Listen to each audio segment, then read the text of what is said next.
Hi, I'm Whitney from Begin Big, and I'm here at Manchester Pride. I'm here with Dario Darnell, also known as Youngr. How are you enjoying Pride? Have you had a look around? Not really, because it's been raining. I've been hiding. I saw the stage. It looks amazing. Saw some dancers doing their thing now. It looks like it's going to be good. There's people out there in ponchos, but they're still smiling. Yeah, have you performed anything like this before? Not a Pride. I've never done a Pride. I've done like outdoor festivals, that kind of thing. But yeah, I'm excited about my first Pride experience. So, as we are for the students, I would ask, what's the single most important piece of advice you would offer to young people who are trying to break into the music industry?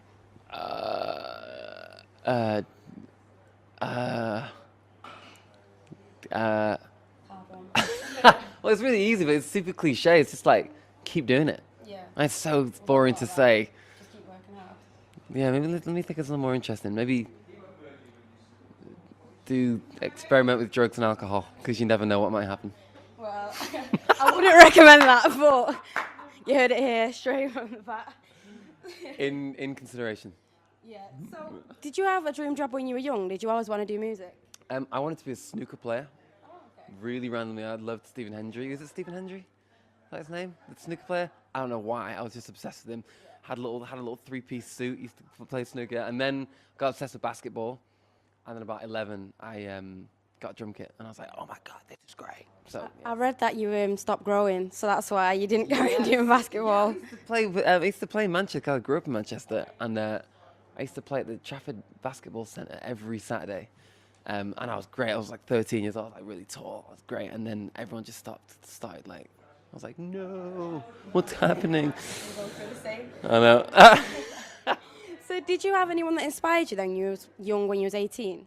Yeah. I mean, I loved rock bands. I loved Chili Peppers, Incubus. I loved Limp Bizkit, Deftones. I also loved Simply Red. And my dad was also a massive inspiration. James Brown, Prince, Michael Jackson. I just loved all those guys. Yeah. So a lot of people inspired you. And A lot, yeah. how do you think students can begin big? So apart from just studying, what would you say, what skills do they need to start off their careers? Oh, I'd say get out of school and get into. I'm giving everybody really terrible advice today. Do drugs and don't go to school. Yeah, get out there, get in the field, gig, do your thing, meet people. It's all about meeting people. But I went to a university called LIPA, and I don't know if I learnt much, but I met a lot of people, and all the people I work with now are from that place. Would you change anything from your educational experience while you was at LIPA? No, I'd never like to look back and like regret. It's all kind of one big journey. If you fucked up, then it was part of the journey to realize So, yeah, I'd say get out there and do it. Do your thing. So your dad is Kick Roll, and your sister was also just on Love Island. Am I right? Yeah. Would you say that being around hard-working people has helped your work ethic as you've grown up? You definitely. My dad's work ethic is crazy. He's always working. He's always constantly doing something. My mum as well. She's a hustler.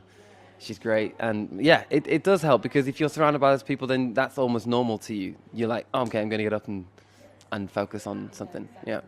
So you had around 50 million views on your video of Sweet Division. Disposition, Yeah, sorry about very that. Around 50 million. How does it feel being a part of like the YouTube industry as well as the music industry? Is it weird? No, I don't really think about it. It's kind of all one. If you want to load up a video, you go on YouTube. So I kind of see it as a music platform. But yeah, I don't know. It's. So it doesn't. When someone views you as a YouTuber, but you're like, I'm a musician, does that ever just? Oh, I see. Yeah. Oh, I don't mind. They've discovered it. They've seen it. If they like it, cool. If they don't, cool. Yeah, It's all in the same thing. And have you got anything exciting coming up in the future?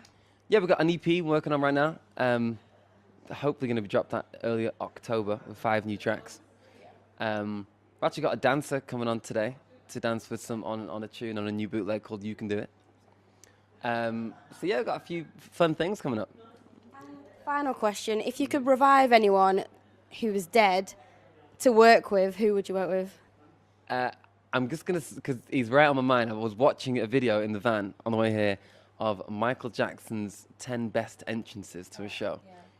And that guy is so great. Seems some of the way he comes on stage on like a jetpack, and he just shoots out the phone, and he just stands there like this, like 20 minutes.